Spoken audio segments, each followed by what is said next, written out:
Hey, what's up guys? So in this video we will see how to clone apps on the Poco M7 Pro 5G. Now to do that, just open the settings app on your smartphone. Now from here, just scroll down and tap on apps. Now from here, just tap on dual apps and tap on create. Now just enable the toggle for the apps which you want to create a clone of. Just like that. Now just wait for a few seconds for your smartphone to create a clone of the app which you have selected. Just like that.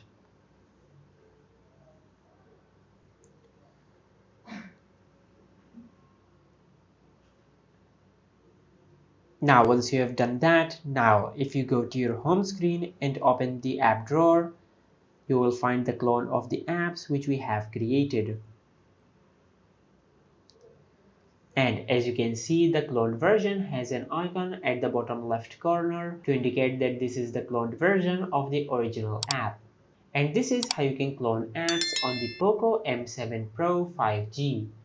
If you found this video helpful, please like the video and subscribe to our channel and hit the bell icon to get notified when we upload a new video.